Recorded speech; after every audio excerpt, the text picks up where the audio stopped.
I get to the forum, and I had an original idea, which I wanted to do, but I was recommended not to do, is that I was actually going to jump the railing. My original plan was to jump the railing, have my Merriman jersey, and go flick it at Dean when he's talking. That was my original plan. And I was thinking, you know what? I'm not going to get arrested for Dean Spanos. That. I'm not going to get arrested for Dean Spanos. Like, that's just, I'm not going to go that far.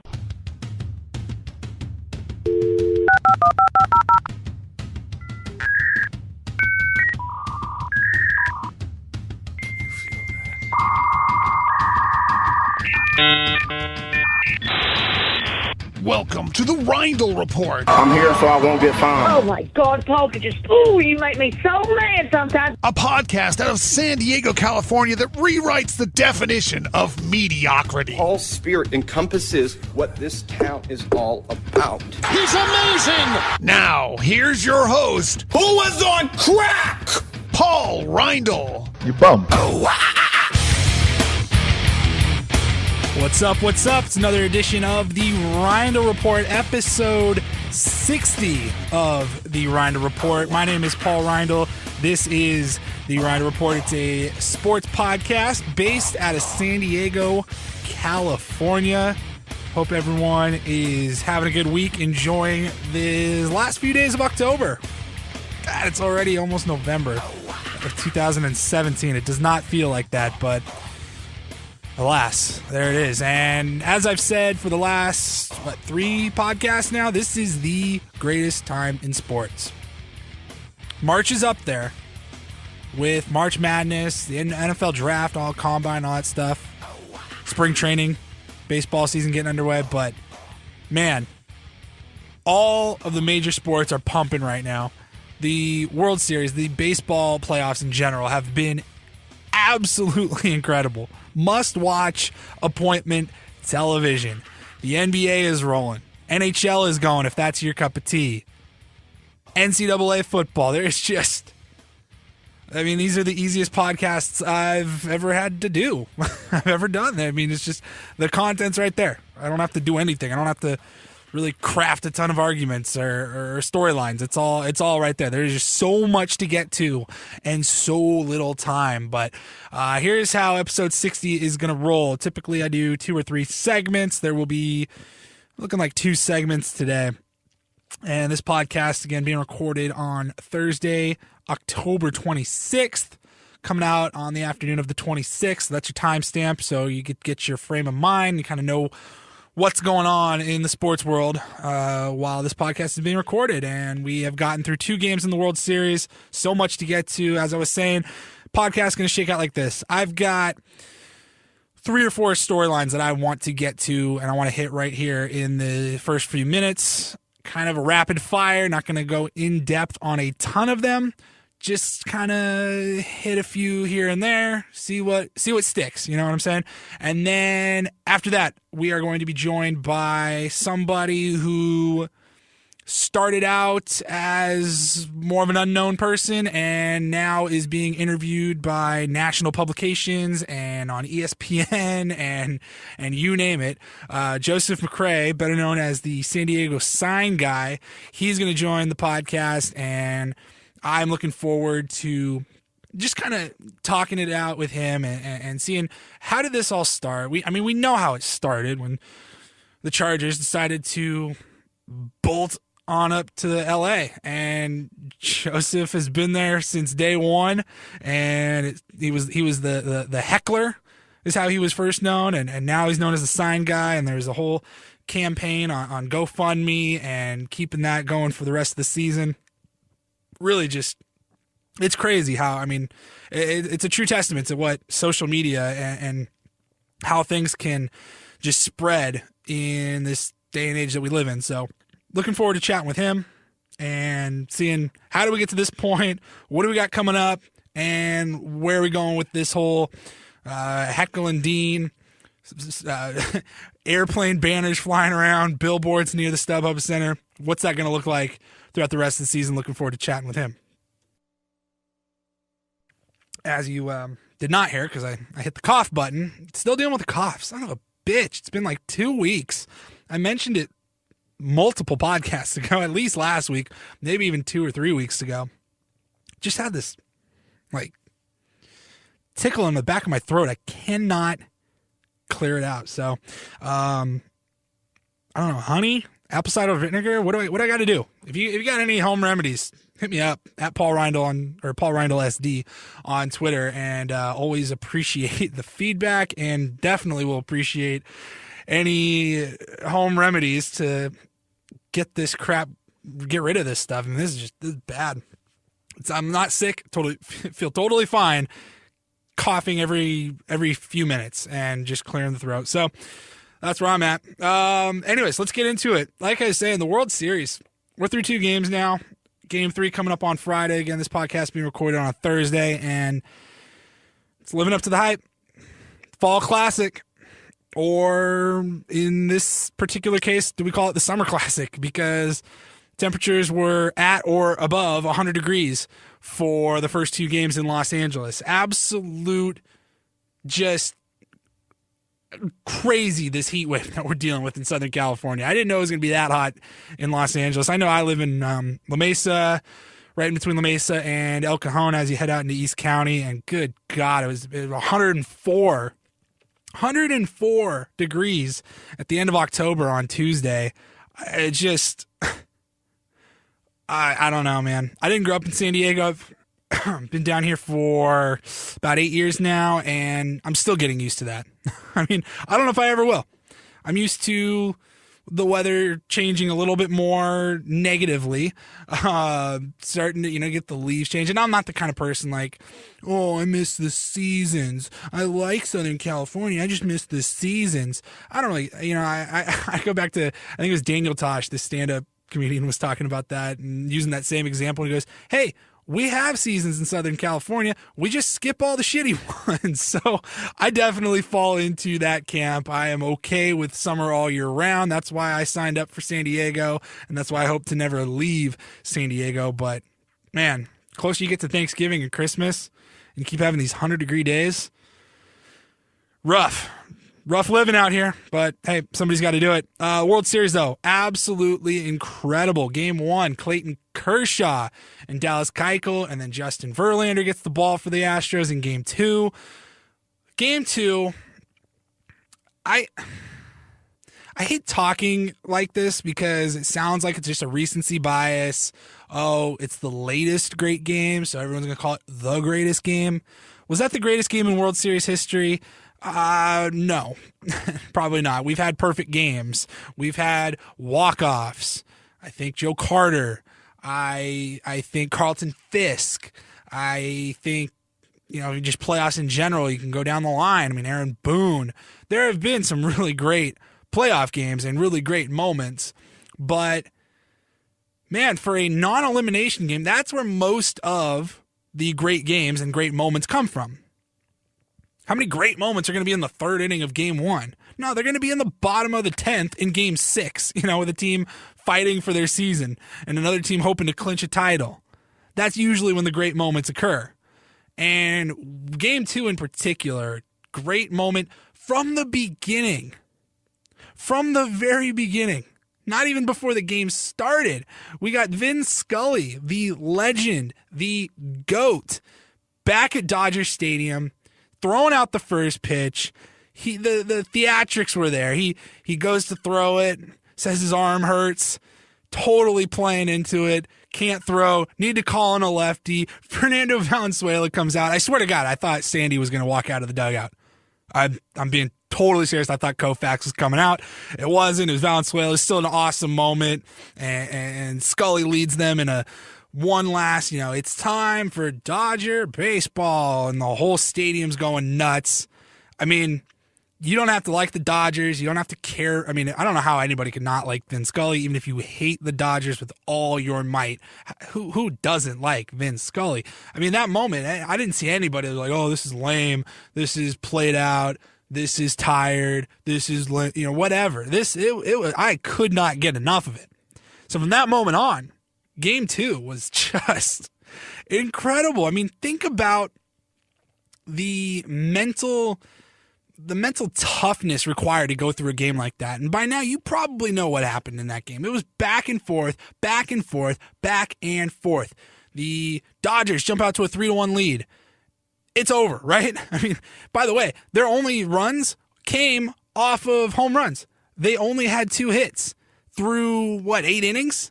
They only had 2 hits. Verlander's got a no-no going into like the 5th or 6th inning. Gives up the home run to Peterson. Corey Seager comes up and hits a 2-run bomb. And I'm thinking, all right, this is it. And quite frankly, when Seager hit that home run, I thought the series was over. And I know it's game 2 and you jump to conclusions quickly, but I go, look, damn, this Dodgers team is really good. This bullpen is incredible. They haven't given up a run in like 30-something innings. So game 2 goes to the Dodgers, and man, that really puts Houston up into a corner. And so it was just one of those games. You're up, you're down. You got the lead, you lost the lead, you're tied, then you take the lead again, and then the other team comes back, and then they take the lead. I couldn't get enough of game 2.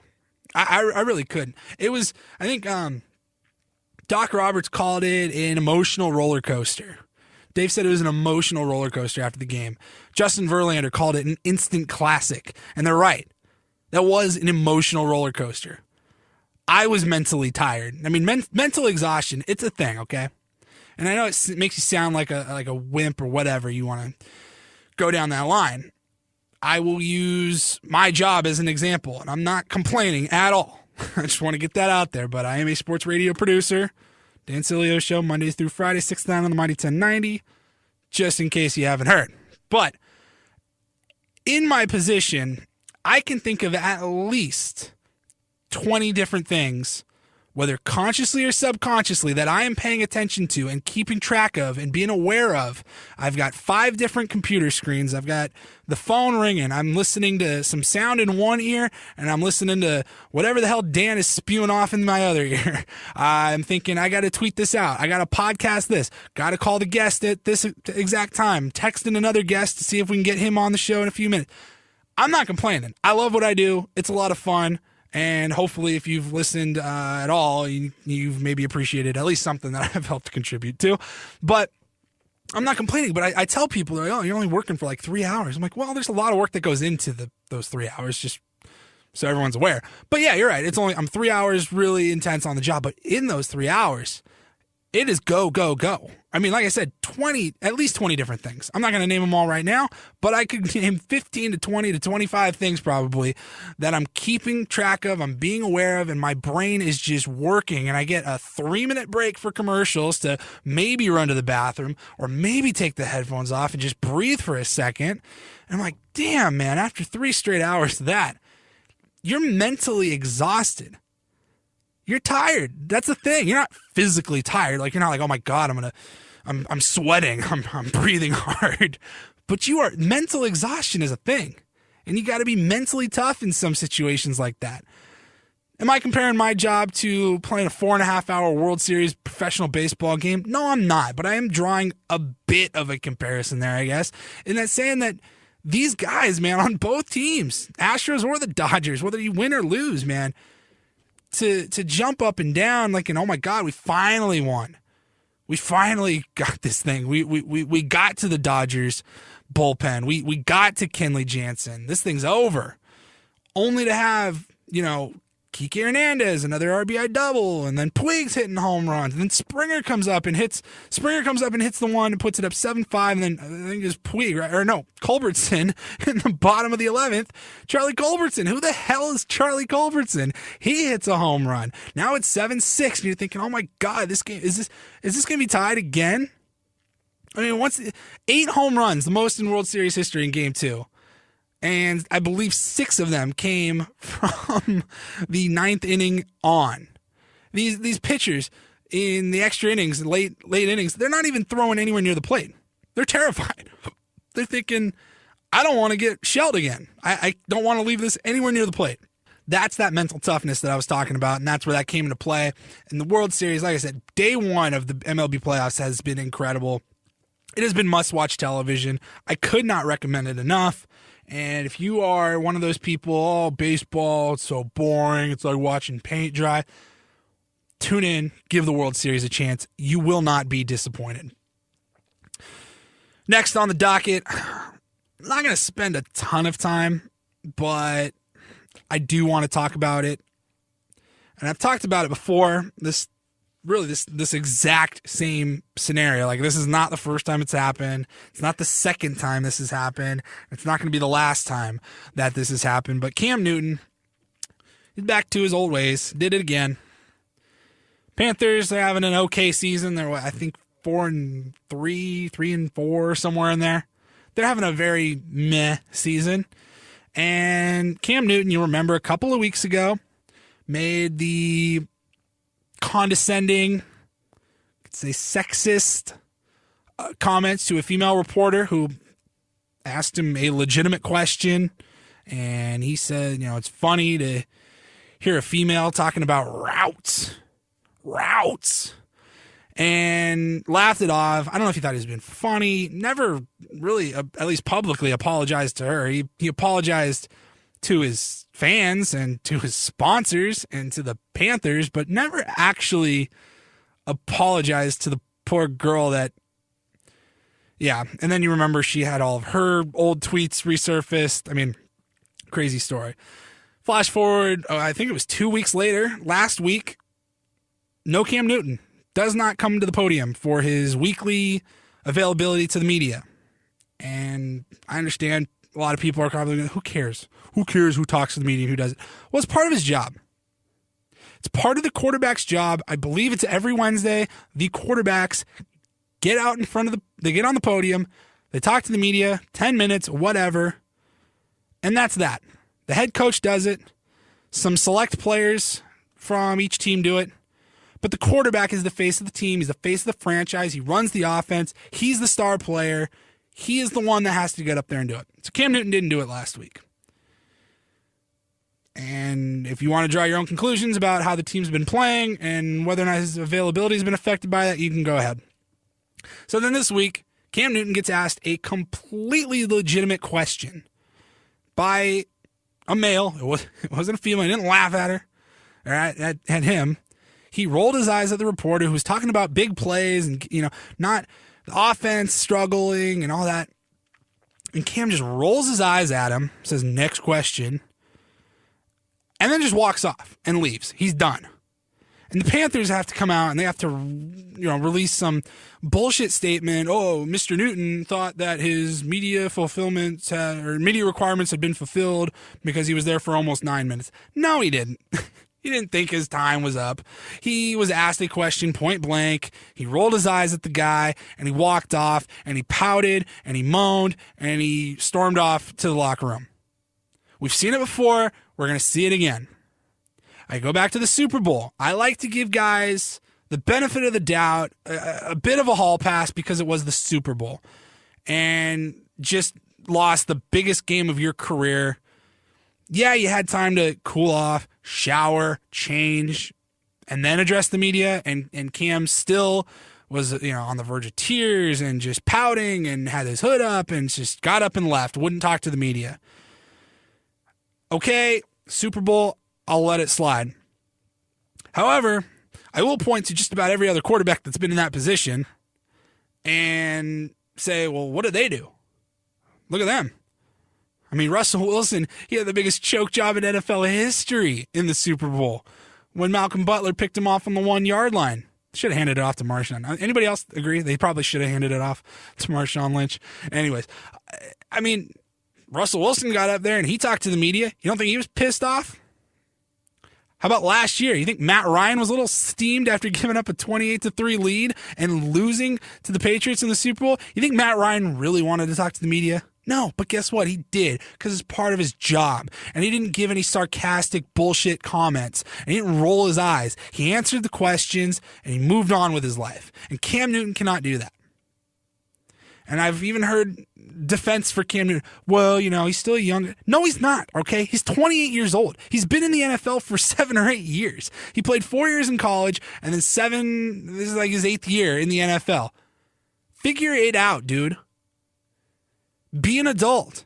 Put your big boy pants on And I don't care if you got to look, if you're competing with Russell Westbrook for most ridiculously dressed athlete, that's fine. So put on your insanely odd, tight, like feather-laced pants and your top hat, but show up, do your interview, do the media availability, and put a smile on. Lie if you have to. Who cares? But why do this? Why put on this act and make your team look bad? You're making the Panthers look bad. Now the Panthers have to do damage control each and every week, it seems like. It affects more people than just you. Now your head coach is going to get asked questions about it. Think he's happy about that? Probably not. Go on and on about Cam Newton. I do think the guy's overrated. He had one really good season. I'm not taking that away from him. That was an MVP type season. What has he had since then and before then? A bunch of average seasons. If you take that 1 year away, what does Cam Newton's career look like? If you take the one MVP year away, he is slightly above average at best. His teams are slightly above average at best. They had a very good season in 2015. Haven't done anything since. And really, if you look at the bulk of his career, Cam Newton is an average quarterback with one really good year. Hate to break it to you guys. Speaking of things I hate to break to you guys, San Diego State. What the F, man? I said it last week, did not want to have to do this, did not want to have the obituary for San Diego State football, and I'm not going to get too in-depth on it here at this podcast, but that's it, man. I mean, barring a miracle, this season's over. In a matter of 2 weeks, you go from being the favorites to playing the Fiesta Bowl, New Year's Six Bowl against Washington or USC, in Phoenix. You go from that to they're going to be playing in like the Idaho Potato Bowl. Not going to get the Vegas Bowl.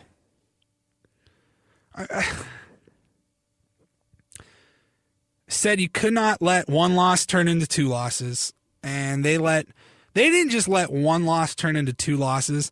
They let one beatdown at home turn into a second beatdown at home. I don't know if the jury's out on San Diego State, if teams have figured them out. I'm not quite sold on that train of thought yet.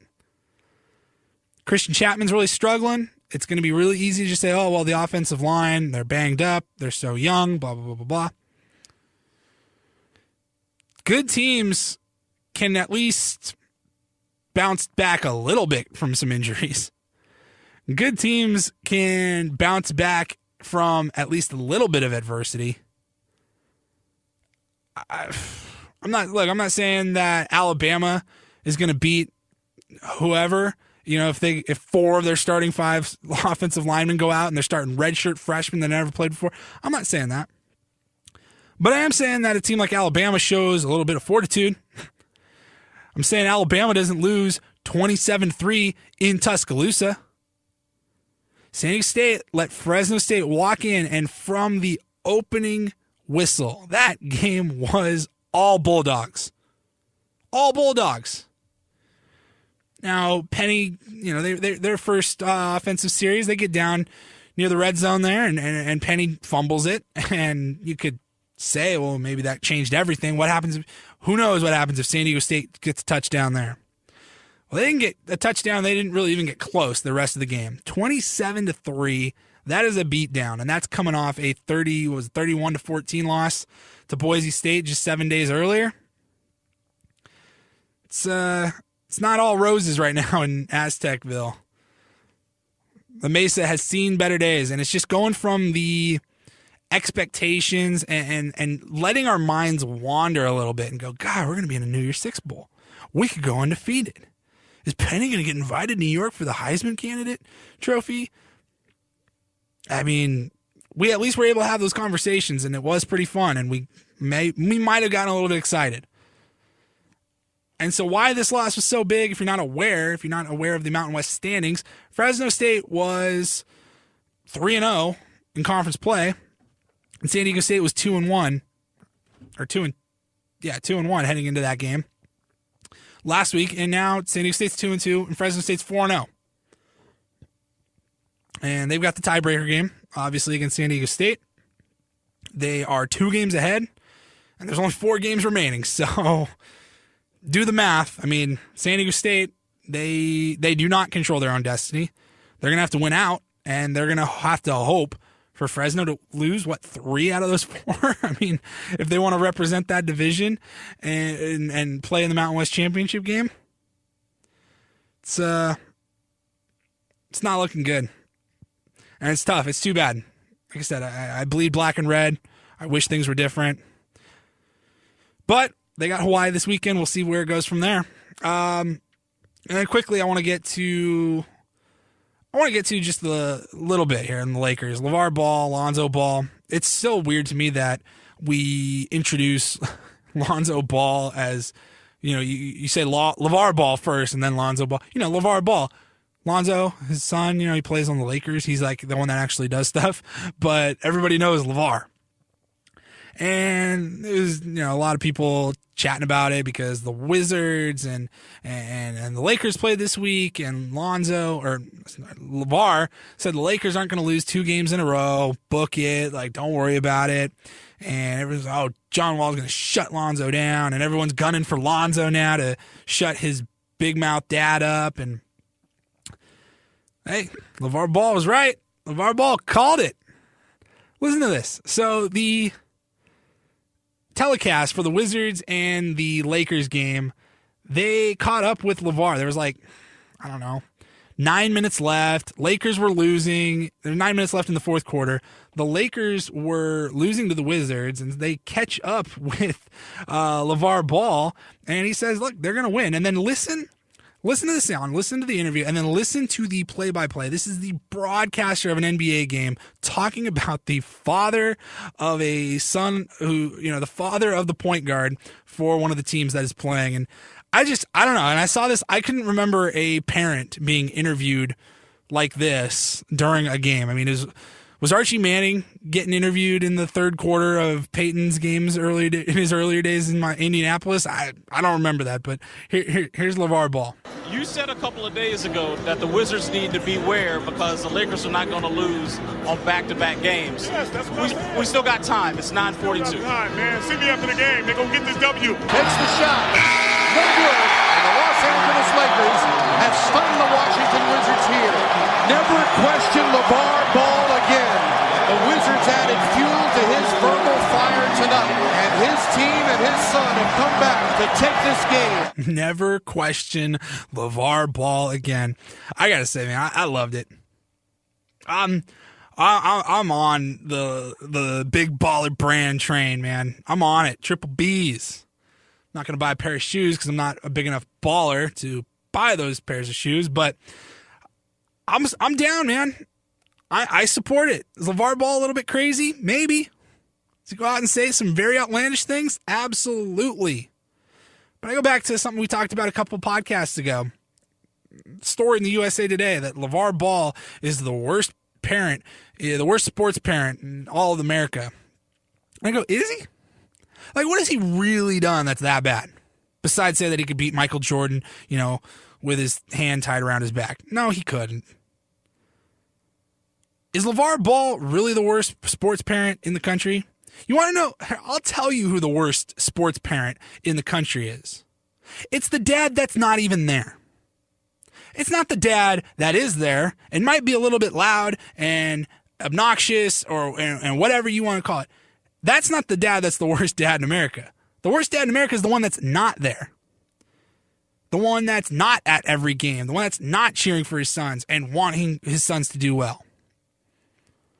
Quite frankly, I wish I had a parent that was there for every single game that I played in high school and whatever. I didn't play in college, but you know what I mean? Like that's something a lot of kids wish they had. That does not make him the worst parent.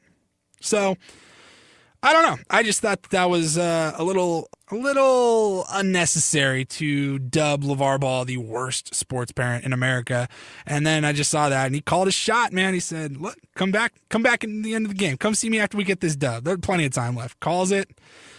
Said it had happened ahead of time, and just like pretty much everything else, if LeVar Ball says it's happening, it might happen. I mean, the guy hasn't really been wrong yet on any of his predictions. He might have been wrong on things the hypotheticals, the beaten Michael Jordan claims, but as far as everything else, man, he said all 3 of my sons are going to get full rides to UCLA. Lonzo's going to get drafted number 2 by the Lakers, blah, blah, blah, blah. It's happening. Going to get off this soapbox here, but I'm telling you, I swear to God, man, I think LeVar Ball is smarter than all of us. I really do. I mean, I think the guy is a marketing genius. He's biting the bullet. He's going out and doing all this crazy stuff and saying all these insane stuff and making the circus show about him. So that Lonzo just goes out, and whenever Lonzo says something, they're like, oh man, he's way more relaxed than his dad. Like, it makes Lonzo look good in the long run because he's not having to do anything. Now, I will concede just a little bit in that there's going to be a lot of guys gunning for Lonzo now. But if he's up to the challenge, I'm excited to see how it goes. Dude's averaging almost a triple-double through the first week and a half in the NBA. It's pretty fun to watch. Pretty fun to watch up there in Laker land. So that's all I've got. I wanted to hit on those, 3, 4, 5 stories as we get rolling here on episode 60 of the Reindl Report. Halfway through, going to chat with Joseph McCray, San Diego sign guy, next, and get an idea of how did we get to this point? How did this whole thing just blow up? And where does it go from here? Joseph McCray, San Diego sign guy, next on episode 60 of the Reindl Report.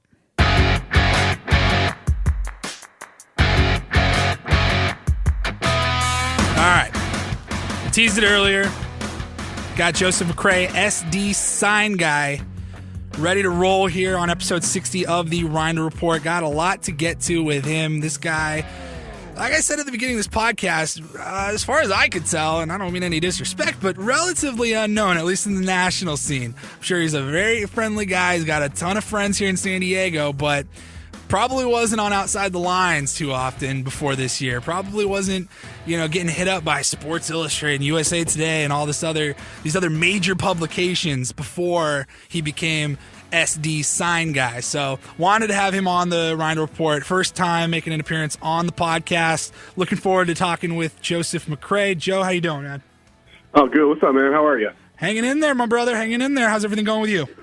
Everything's great, man. It's been a crazy year, and I'm just excited for the back end of it. We got 4 games left to, fly these banners over, so just excited for every home game. And hopefully next time will be a loss. Hopefully. Chargers actually won a few games. How's that been for you? Well, I mean, look, I was a diehard Charger fan, right? And I don't hold anything against the players. Now, I've noticed that I think it was Jason Verrett and it was Jaleel Adai. They kind of went on Twitter and they were kind of talking shit when they first left, like within like the first 2 weeks. Like, man, you better ride or die with us. Like, we don't want no fake fans. Obviously, a shot at San Diego fans who were upset about it. And ever since then, I kind of was like, all right, man. Like, players, like, I love you guys, but don't talk shit on the move. Like, this is not, this is not your right to. You don't control anything. You are just a part of this, and just accept it and understand that San Diegans, of course, are going to be devastated. So I noticed then that they talked a little shit on Twitter. But ever since then, they haven't said anything because I think they realized, hey, it's time to calm, let's just move on. We're not going to, talk shit on fans, on any fans. So yeah, I mean, I personally, when the Chargers lose, I'm upset for 5 minutes because I picture Dean Spanos' face, and I picture him smiling, high-fiving his son, John, who probably doesn't know how to high-five right, he'll miss, and AG. I just picture them being happy, and for 5 minutes, I'm angry, I'm upset. But then after that 5 minutes, I'm happy for Rivers. I'm happy for Gates. These, like I said, the players did nothing wrong. I mean, I don't want to see the Chargers lose because deep down they're my team. But after the first 5 minutes, I'm like, okay, whatever. they won. It's like, what can I do? You know, like, I mean, as a fan, that's what sports is. You know, we can't control anything. So this is still all new to everyone in San Diego, seeing them win, accepting it, not accepting it. So, I mean, after they win, yeah, I'm a little bummed because it brings joy to the Spanos family.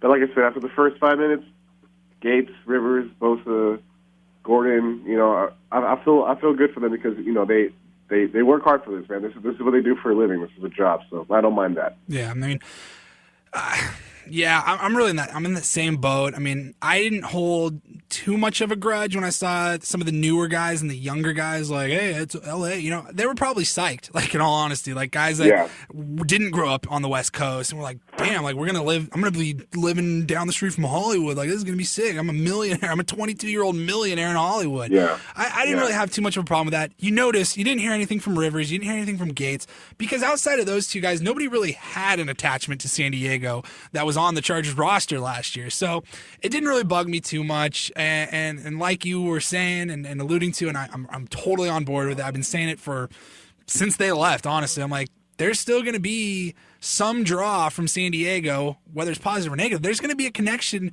to the Chargers because of Phillip Rivers and Antonio Gates. And as those careers end, it's going to fade away, and it'll be like they weren't even here. I really firmly believe that. I could be wrong. Maybe people are still going to continue to make the trip up. It is 2 hours away, and I hate saying like it's only 2 hours away, but I don't know if you knew this about me, Joe, but I grew up in Seattle, and when the Seattle Sonics got sold and became the Oklahoma City Thunder, it wasn't just 2 hours away. That team was dead and gone, and there was no connection at all. They had all these new players. Kevin Durant was there for 1 year, so we kind of had a little bit of attachment there, but I firmly believe that once guys like Bosa and Gordon are the face of the team instead of Rivers and Gates, there's not going to be a whole lot of connection there in San Diego. Yeah, you know, I mean, Rivers and Gates, they have been such great players and great for the city of San Diego. They've done a lot of amazing stuff, but you're right, there's not a lot of tide after they leave. I mean, I think Melvin Ingram is the guy who's been on the team the longest after those guys retire. I think, but I mean, it just when they leave, it's gonna. I hope Rivers retires at the end of this year. I think it'd be great because, I mean, he didn't move to Los Angeles. You know, probably Gates is going to retire at the end of this year. I would love it if Phillip just hang it up because he's playing at a soccer stadium and he's a Hall of Fame quarterback. And I feel so bad for the guy because at the end of the day, that was our boy. That's always been our guy since 2006. That has been our guy, and I've rooted for him every step of the way. And even though we had Drew Brees, and at the time I was going out saying publicly all the time, we need to keep Drew Brees and get rid of Rivers. Well, you know, stuff happens, but I'm happy with Rivers. I think he's a great player. He's a great guy, and if he retires at the end of this year, I just think it would be so awesome in a couple ways because one, he gets out of Los Angeles. He doesn't want to be in that spotlight. He loved it in San Diego. He's been playing, you know, for a long time. This would be a good time to just look. I'm not going to do this Los Angeles thing. I mean, that's like the hopes of every San Diego fan, like hoping that he thinks this way. But and also, if he does retire, think about how screwed the Chargers would be. Your franchise quarterback retires, and then you have Cordell Jones as your backup quarterback, and then you have to look at veterans. You have to look at the draft. I mean, I'm just saying, people don't always hit on first-round quarterbacks. So just because the Chargers draft a quarterback in the first round doesn't mean that, you know, he's going to be Phillip Rivers. So I just think they would struggle a lot to bring in a new quarterback, and I think it would definitely hurt on the field. And hurting on the field means less fans in the stadium, and less fans in the stadium is exactly what our case is in San Diego. Like, look, they can't fill up StubHub Center, you know, so I just can only imagine. I mean, Rivers is going to retire before Inglewood, I'm pretty sure. And that stadium in Inglewood, man, how many people are going to go to this game? You know, how many people are they going to average in a year? I was looking at numbers, you know, recently, 2008, Chargers averaged 68,000 people in San Diego for that year. How many people how many people are going to average at the Inglewood for the Chargers season? I mean, seriously, are they going to get over 50, 40? I don't know. So that's why I'm hoping these players retire sooner than later, because you're right. They cut it off and make it easier for us. You're right. Well, you talk about Inglewood. I mean, I look at Levi Stadium in San Francisco or Santa Clara. It's not San Francisco. But yeah. I look at that team and the 49ers have been really, I mean, they've been horrible since they got rid of Harbaugh and like the Alex Smith and Colin Kaepernick era, like that Super Bowl run that they made. After that, I mean, they haven't done anything. They've been bottom of the NFL with Cleveland and and the Chargers for the last like 4 or 5 years. But I look back to when that stadium opened, and it was still sold out. It was getting a lot of buzz. A lot of people wanted to check it out. And after the first year, I don't even know if it was the first full year, but after the first 8 games, I mean, people were like, all right, I'm over this. Like, put something on the field that's worth watching now. So I do think Inglewood, it's going to be, Los Angeles, it's not Santa Clara. There's going to be tons of people that are going to be at least interested enough to check it out and want to see what the hype is all about. It's going to be the nicest facility in all of sports. I mean, it's going to be, it's Los Angeles, you know what I mean? Like NFL Network, ESPN, everything is there. It's the entertainment capital of the world. It's going to be an insane campus there for football and for sporting events. But I mean, if the Chargers are, and the Rams could be good when this opens up, but if the Chargers are still puttering around 6-10, 7-9, and just wavering through the NFL season year after year after year, they're going to have people showing up, checking it out, maybe even people from San Diego, like, whatever, we'll go, we'll check it out. And then after, it's going to lose its buzz really quickly. Yeah, and that's what I'm still trying to figure out what the NFL was thinking, knowing that the Chargers and Rams were going to share the stadium, and that every Sunday that there will be a game in Los Angeles. Now, maybe they have it where they're both on the road for 2 weeks. But if you live in Los Angeles, and let's just pretend that you're not a Rams fan and you're not a Chargers fan, and you're trying to decide one, well, the majority is going with the Rams. And now these NFL games, these games are expensive. I mean, let's be real. Just sit in Plaza at Qualcomm was over $100, so every game you're paying over $100. Now, are you going to put your money on the team that you don't know, that you're unfamiliar with, that that everyone's been making fun of, or you're going to spend your money on the known product on the field and in the city? That's the Rams. I mean, I was watching the Dodgers-Astros game last night. I look around, I see Rams jerseys at Dodger Stadium, so this is definitely, this is not even a Rams town, man. This is a Raiders town. I mean, I grew up in the 90s as a kid, and all I know that L.A. was Raiders, and nothing has changed. I mean, it's a die-hard Raiders town.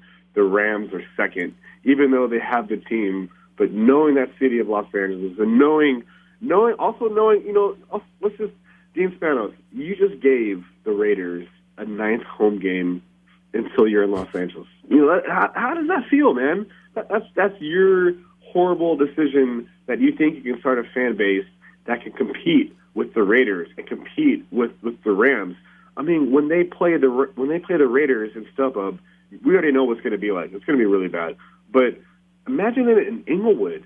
In Inglewood, it's going to be worse. It's going to be, like I said, you gave them a 9th home game every single year. I'm just so confused by the NFL and the logistics of everything. I'm thinking how this is going to work out.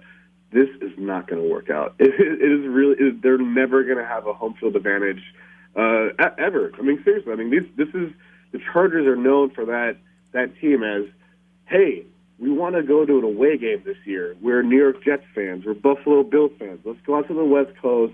Let's take over that stadium the Chargers play in, because that's what everyone does. I mean, look, I know San Diego had his moments, but let's not forget that Dean Spanos did say mid-season that he was leaning on moving to Los Angeles. I mean, you said that mid-season. You didn't say that after the season would be the right, appropriate time to try to sell your fans that you want to stay here in San Diego, but instead you say it mid-season. So how many fans are supposed to show up after you say that to the next remaining of the games? You said this mid-season. Steve Spanos baffles me, man. Seriously. Yeah, it makes no sense. Talking with San Diego sign guy Joseph McCray at JMT619 on Twitter. Episode 60 here of the Reindl Report. So let's get into the campaign. The reason that you have become just this mega superstar, the hero San Diego needs but doesn't deserve, or whatever that quote is from the Dark Knight. Take me back to January. So that's kind of where, at least that's how you and I met. I remember we had you on Mighty 1090 with AC, and you were not sign guy, you were the heckler. The Chargers had this event at the Forum, and I've talked about it before on this podcast. I'm like, look, man, I'm not gonna blatantly go out and say they were actors and there were people paid to be there by the Chargers, but there were people there wearing jerseys with tags on them. You can draw your own conclusions. So you go up there. First of all, that was a private event. How'd you get in? And how did that all go down? You threw Dean off. You 100%. He heard you. Yeah. Actually, man, it's the power of Twitter, man. Isn't it beautiful that you can just put something out there that you want and you'll get it? And that's exactly what happened. I know that it was a private event. I actually tried to register for it. I tried to, and get this, I tried to register for it, and then I got an email coming back to me saying that the event is full. Sorry, we sold out a couple of days ago or whatever. And then, as you know, if you look at the forum, I mean, it's empty. I mean, there's about 100 fans there, 100, a little bit more, 100 fans. So to say that this thing is sold out, if they really wanted to, they could have really put a lot of people in there, because I was told that some other fans got declined too. So I thought it was just interesting that they said it was sold out when there were so many seats and it didn't even look half empty. I mean, it looks horrible. But yeah, I put it on Twitter. I was like, hey, I want to go to this event. And this is before I had any following. So I had 200 followers because people saw me in the Union Tribune. I had that sign, this 54 years mean nothing, Dean, NFL. So people have started to, but not really. So I put it on Twitter. I was like, yo, can someone get me into this forum? I will gladly go in there. And then I got anonymous email, the guy who wants to be not named. He sent me the invitation. I drove up, and I got in there. And after I gave them, the paperwork or whatever, I got in. They gave me a wristband, and I'm just waiting at the front door to get in, because I want to be the first one to get in there. I want to be the first one down there in the front row so everyone can see me heckling him. And then I started noticing that these LA fans are chanting LA Chargers, and I feel sick to my stomach, man. I mean, that's the first time I've ever heard that before. And if you can imagine, being a San Diegan, when it comes to San Diego and Los Angeles as sports, towns or sports cities, we do not like each other. We have never liked each other, especially Padres and Dodgers, especially those two teams. And not only that, but the Raiders and Chargers. I mean, if you're a true-born San Diegan, you need to hate three colors. That's Dodger blue and silver and black. And if you don't hate those colors, I question your San Diego passion, because these are the teams that you're born and raised to hate. And I see Padre fans rooting for the Dodgers in the World Series. I'm just like, what is going on? but anyways, I mean, yeah. So the event was, the event was weird. I saw these fans chanting "LA Chargers," and then you brought up a good point that paid actors and actresses, man, they were there. I saw it. They had a bus that drove up to the backside of the forum, and it was about a bus that let out 40 to 50 people. And when they got off the bus, there was two people there to greet them. One person had a box on the ground, and the other person there was just high-fiving them and welcoming them. And as they welcomed, they were handed a jersey. So I literally saw a bus full of businessmen and businesswomen. They were handed jerseys, and they went into the forum. Now, they didn't sit in the general section area. They sat in the supposed VIP area. So this area, you can only get access if you had access from the Chargers. And they filled that VIP area, and they made noise, and they all got up and clapped on cue. So, I mean, doesn't that feel... I mean, we can't 100% say it, but doesn't it feel like it was set up? It feels like it, right? It seems fishy. Yeah, that's what I'm saying. I'm like, I'm not going to blatantly accuse them of doing this, even though there's a lot I could accuse the Chargers of doing and saying and all that, but Just draw your own conclusions. Jerseys with tags on them, and then everything that you're saying, it's like, how do you? Again, I'm not going to tell you what to believe, but I know I'm thinking one thing. They got off the bus. There were two people there from the Chargers, shook their hands, gave them jerseys, and then also too. So here's the one thing is that after this happened, I was still in the parking lot. I got kicked out. I was still in the parking lot, and that's when I listened to Mighty 1090. That's when I listened to you guys. You guys were talking about me and what happened, and my Twitter's blowing up. I went from having 200 Twitter followers to about 1,000, within a minute, 2 minutes. It was crazy. And then I saw the people that were in the bus. I saw them leave, and they left. And as they left, they handed the jerseys back to the Chargers person, went right back in the bus, right back in the box, and then they got on the bus and they left. That's insane. It's very. I mean, I'm not surprised, to be honest. I mean, come on, I'm not surprised. I mean, how many people were thrilled that they were going there and then had a VIP section? I mean, I wasn't surprised. But yeah, anyway, so I get to the forum and I had an original idea, which I wanted to do, but I was recommended not to do, is that I was actually going to jump the railing. My original plan was to jump the railing, have my Merriman jersey, and go flick it at Dean when he's talking. That was my original plan. And then after telling Eric Williams of ESPN and Annie of UT and talking to other people, they're like, hey, you might get arrested for that. You probably shouldn't do that. And I was thinking, you know what? I'm not going to get arrested for Dean Spanos. Fuck that. I'm not going to get arrested for Dean Spanos. Like, that's just, I'm not going to go that far. But it was my original plan, but they talked me out of it. And then, so yeah, man, I mean, I waited. I sat. Roger Goodell came up and talked. One of the Rams, personnel came up and talked. Chargers players talked. And I'll always remember this, is that when all these people were coming up and talking, they just came up and they just talked for about a minute, right? A minute, 2 minutes, just to get the crowd pumped up, to get everyone excited. And they're talking no problem. Dean comes up and he has note cards in front of him. And the first thing he does, he goes up to the stand, and then he just starts reading from his note cards. Like, no one else had note cards. And you can't read from the heart for 1 or 2 minutes. You need note cards to welcome your fans that you made this crazy decision to move to Los Angeles. You need note cards. I just think that just kind of proves that Dean Spanos really doesn't have the soul. And I would not trust that man for anything. I just don't believe that he actually means. I mean, he's an insecure man. I mean, we know this about him. So he starts talking, and then I start chanting, I start booing, and as I'm booing him, I noticed that he stutters a little bit, that he kind of fumbles, and that's when I kept going. I kept going, and then I noticed like a police officer had his flashlight. He flashed on my lights, and then I know security's coming. So I'm gonna get kicked out. So as I'm going out, this supposed Charger fan, the guy with the ponytail in the video, he shoves me in the back. And I'm just like, my first thought was to bust his ass, right? For sure. I mean, I had the higher ground.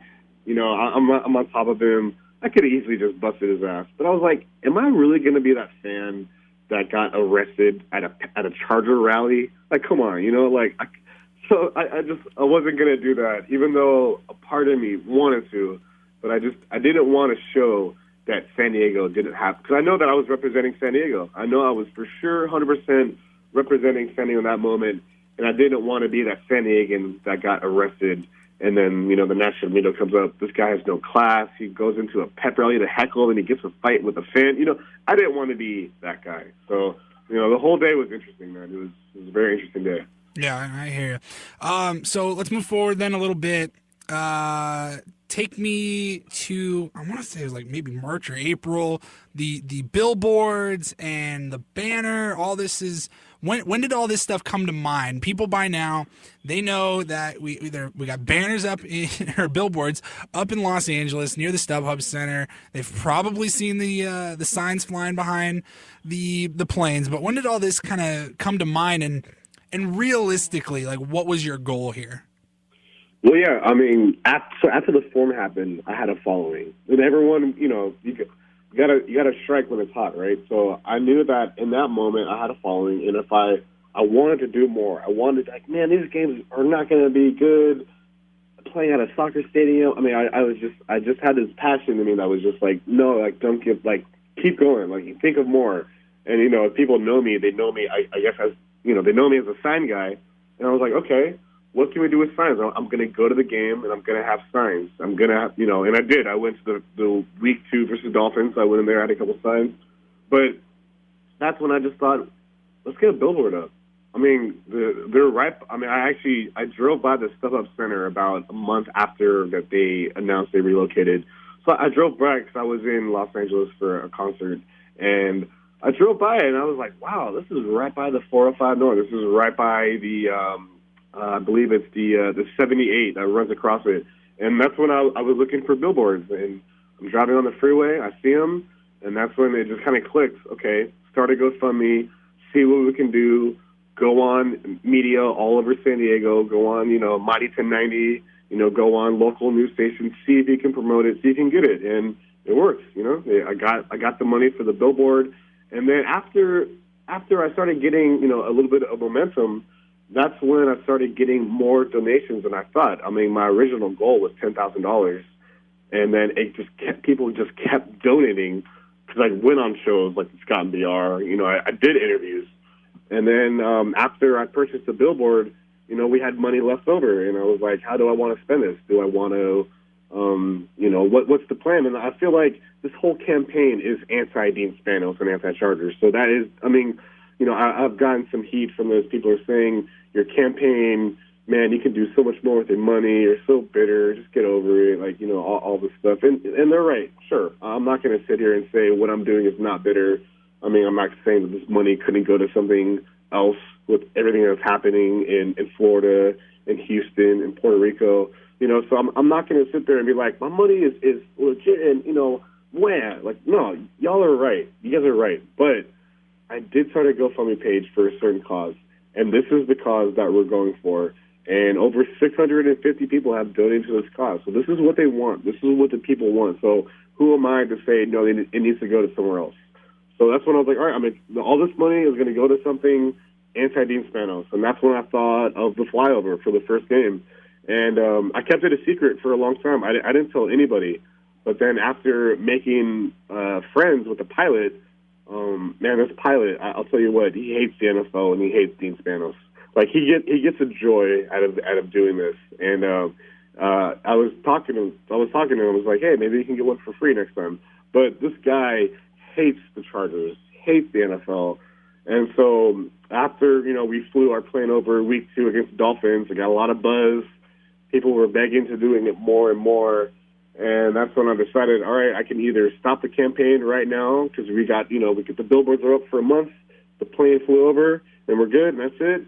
But then people just saying, no, keep doing it, keep going. That's all I got back was a response, was keep doing it because it's working. I mean, you're getting on the news. People are talking about it. So that's when I opened it up from 10,000 to 20,000, and then we were able to purchase a flyover for every home game this year. So it's been a crazy ride. God, man, I literally, the next thing I was going to ask you, or not really ask you, but more bring up, was an apology, because I was one of those people, and I was one of those people a few months ago that said, at no point, and I had talked to you before, and I was like, look, you're a nice guy, and I just go, it just seems petty. Like stupid's not the right word, but I was just like, it just seems petty. People already think we're the bitter ex-girlfriends. Like, isn't there anything better we can do with this? And I remember talking with Alex at the Mighty 1090. He was like, well, you know, like the money was all raised before these hurricanes and everything happened, so it's kind of a moot point. Like, you don't want to use that as your argument, blah, blah. I'm like, no, I get it. But, man, after seeing how the reaction and seeing how this has really taken off, I'm all in, man. I didn't have you on this podcast just to apologize. I didn't have you on here just to blow smoke. Like, I'm in. I think it's great. I think it's something that the city can rally around. would I say that we should donate to the Hate Dean Spanos GoFundMe over, say, donating to the fires in Northern California or hurricane relief? No, but if people want to donate to both, then why the hell not? Like I'm not going to tell somebody how to spend their money. And like I said, just seeing, like you were talking about, you went from 200 followers to, I think I saw earlier this morning, you got like over 4,000 now. So if you want to run the social media campaign for this podcast, please, I'll give you the passwords and you can run with it. But you were talking about, Dean, and I'm talking, the reason I really jumped on board and went from just thinking, this is dumb, this is petty, was I thought there's no way this is going to have an impact on Dean. Like, he's going to drive past this billboard, and if he even sees it, he's going to wipe his tears with a $100 bill. Like, it's not going to bother him. But then something happened a couple weeks ago where the FAA gets involved. And again, I'm not going to blatantly go out and say Dean Spanos in particular was the one that called and begged the FAA or whatever to not allow your sign to fly during the middle of the game. I'm going to let people draw their own conclusions there, but tell me what all went down with Dean and the FAA, because that was when I really started to go, shit, man, like, Dean, he's getting to Dean. Sign guy is getting to Dean because he wouldn't have called the FAA if this wasn't a problem to him. Yeah, honestly, that's where this gets really interesting in this whole process, because I'm doing all this stuff. I went to the forum. I have a banner that's flying over every home game. I have a billboard up on the 405 North. I was doing all this stuff. And, yeah, sure, it's working. People covered it. National media covered it. It's great. But I didn't get one response from the Chargers or from the NFL, because people thought, like, hey, they're going to hit you up. They're going to talk to you, right? No, they haven't. I mean, Chargers haven't contacted me. The NFL hasn't contacted me. So I wasn't getting anything out of them. And to be honest with you, it was kind of getting to me, because I wanted to somehow, some way, just know that what I'm doing is working. I just wanted to just have that, like, glimmer of hope, like, I am getting to them. I am doing something right. And that's when the FAA came in, and that's what changed everything, in my opinion, where I got to him. It worked. I mean, on the next day on Sports Nation, they have my story. It's there on Sports Nation. They're like, the FAA declined Dean Spanos to stop a fan from flying a banner over. And then the people on Sports Nation, they said they got to him. They let a fan get to him. This is great. And it's exactly my thought on all this, is that you let a fan get to you. You're a billionaire, man. You have so much stuff to worry about with your decision to move to Los Angeles, trying to get a fan base that will never happen. But you're worried about me flying planes over you're trying to stop me from flying over during the game. And I just love their excuse. Their excuse was that it was a safety concern. Now, I went to the Dolphins game week 2, right? Which was really strange, by the way. I had an interesting experience at that game, and people noticed me from Los Angeles and they didn't like me being there. But it was weird being there, right? But then I saw a helicopter fly over, week 2. And I was like, wow, why is there a helicopter flying over? And then after week 2, the FAA incident happened would be going on week 5. So for me, is that the Chargers said that it was a safety concern. Well, you had 3 home games back to back in week 3 home games back to back to back. Week 2, week 3, and week 4. And it wasn't until the end of week 4 that the FAA was contacted by Dean Spanos. And I just love that they said it was a safety concern. If there was such a safety concern, then you would have contacted them week 3, like the beginning of week 3, like, hey, we have a serious issue. The helicopter flew over. We don't know who did that. We want to authorize, a TFR. That should have happened week 3, not the end of week 4 after my 3rd consecutive plane flying over. So I just think that, me getting to him set a lot of this off. Set like, wow, the FAA, and then next thing you know, I'm getting contacted, by Yahoo Sports. I'm getting contacted by people like, hey, what's going on with this FAA stuff? So, it's a very interesting story. I mean, I feel like that's when Dean kind of he made a mistake. He let up. The news leaked that the Chargers contacted the FAA, basically stopped me from flying and during the game.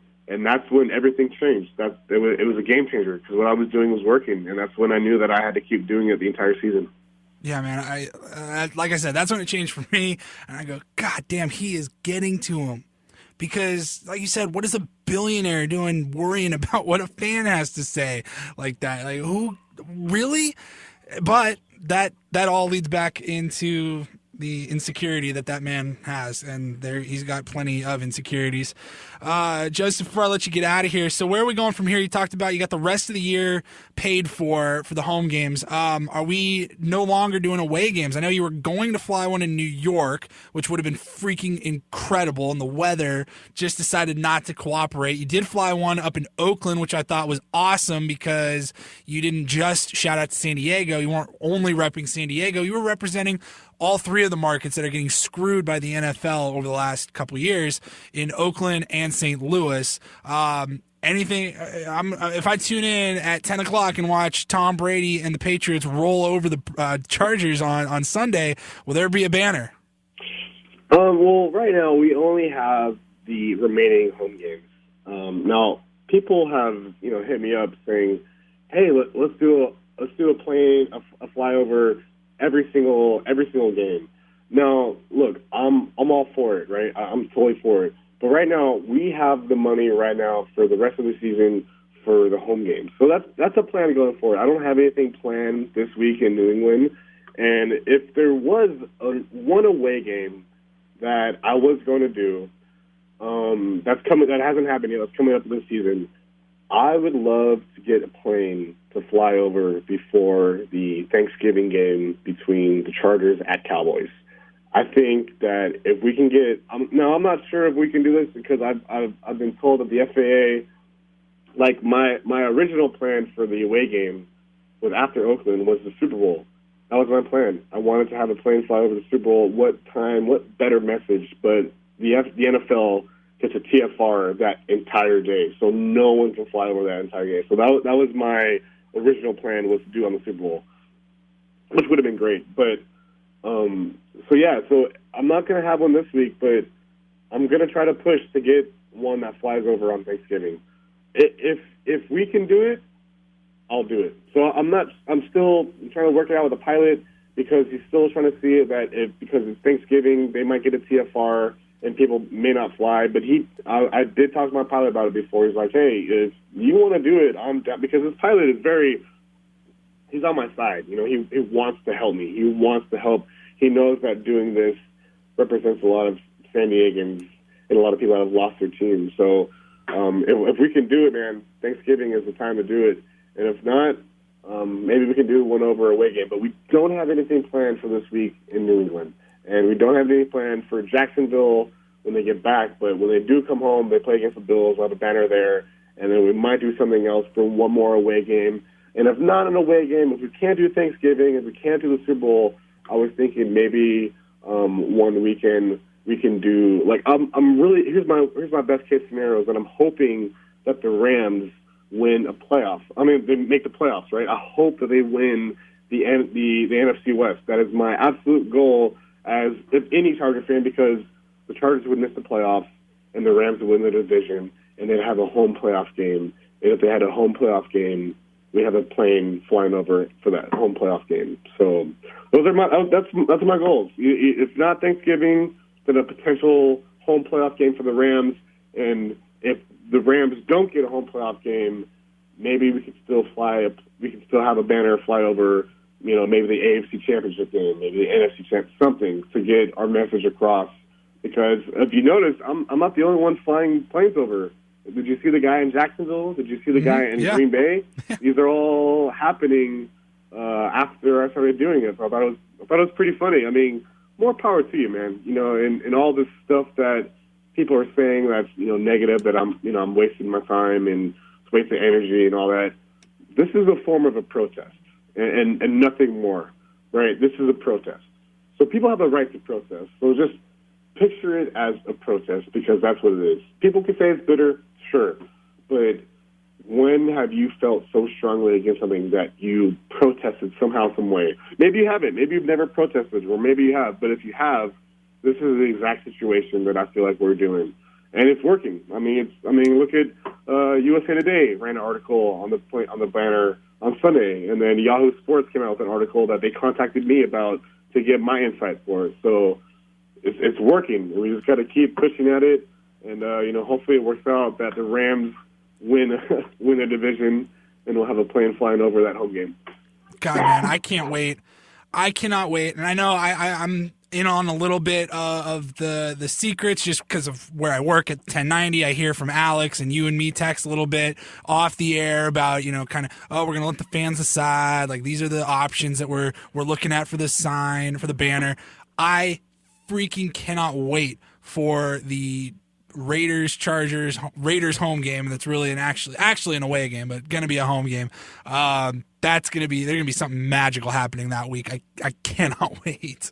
That is the game that I want to go to. I want to go to that game. Same here. I really want to go, and I went to the first game with the Dolphins. I didn't wear any charter colors. I didn't wear anything. I wear a Padres hat or a Padres T-shirt. I went in completely neutral, and that's how I would go in to this Raiders-Chargers game. And I would definitely, for sure, have signs, and I would also be contacting people that are going to this game, that are fans of what I'm doing, and give them signs and have signs all over the stadium. I mean, if I can, I'm not sure how it works, but I know that you can. I'm not sure if you heard of this, but you know that you can purchase protesters. You can have people protesting. You can have about 20 to 40 people will protest something. If you give them the time and the money, they will protest something. So what better time to protest than the game in Los Angeles about Dean Spanos giving the Raiders a ninth home game, one extra home game every year, and then us being inside the stadium with the signs. So that Raider game, man, and that flyover for the Raider game, that's got to hit the mark. I know that the one that we had with want to see a sellout Dean look in the mirror, I know that one's really good, but that Raider one has to hit right on point. It has nothing to do with anybody else but the fact that Dean in the NFL made a huge mistake. So that's the game that I have circled. And also, too, they play the Browns at home. Browns 0-7. I know they have fans. They definitely have fans. I've been to a Chargers-Brown game in San Diego. They definitely show up. But it would just be great if, for once, they don't have I've noticed that they said that 25,000 is a sellout apparently, but I'm just confused because they advertise 27. They advertise the entire seat. It's a 27,000 seat stadium, but they're saying that 25,000 people is considered sold out. So I would love it if that was a game that only 20,000 people showed up or 19,000 people. That would be the best thing possible if they got less than 20,000 people at a Charger game. Now anything can happen, right? But Browns keep losing, Chargers start losing. That game can be very interesting too. Just going to have to wait and see. You're going to have to start thinking about that banner for the Oakland game now. But, hey, Joseph, I really appreciate it. You're on Twitter at JMT619. Is the GoFundMe still open? Can anybody still participate in this? Or at this point, are we just following along for the ride? It's still open. It's still there. If people want to go donate to it, I'm keeping tabs on every dollar that's spent. I have everything under control. I am trying to use all this money to go something towards an anti-Dean Spanos cause. So, like I said, if we can get a flyover for Thanksgiving, I'm still waiting the decision for that. But if we can, then I'll open up the GoFundMe because right now we're at 20,000 is the goal.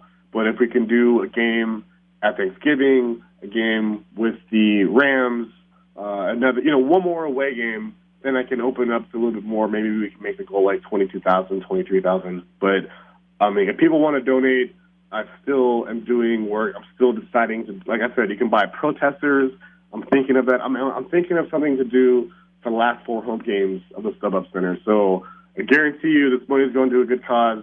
And like I said, I'm keeping track of everything. I know where the money is at. And at the end of the season, at the end of everything, if there's money left over, I will definitely donate it to charity. That is, this is not for me. This is the San Diego people money, and so it will go to a good cause, either to fight Dean Spanos or for a charity in San Diego. Love it. Love it, man. Hey, I appreciate you taking some time. This is longer than I thought it would be, but I enjoyed hearing everything and talking about how we got to this point, how you go from just a couple hundred followers to a couple thousand. And like you said, that's what makes Twitter beautiful. I don't know if anything actually makes Twitter beautiful, but that's where like the lowest of the low reside. But yeah, social media, man, it's wild how in 2017 you can turn a campaign like this and have a billionaire owner of an NFL franchise thinking about you. It's just crazy. Joseph, thanks for the time, man. Appreciate it. Thanks for having me on, man. We'll be in touch. All right, Joseph McCray, SD Sign Guy at JMT619 on Twitter. Man, a lot going on in that interview. Yeah, I was only thinking, I talked to him like 10, 15, maybe 20 minutes. We're like over 40 minutes there. So that's going to wrap it up for episode 60 of the Reindl Report. I do hope that you appreciated that conversation as much as I appreciated it. Thanks again to Joseph McCray, Sign Guy, SD Sign Guy at JMT619 on Twitter.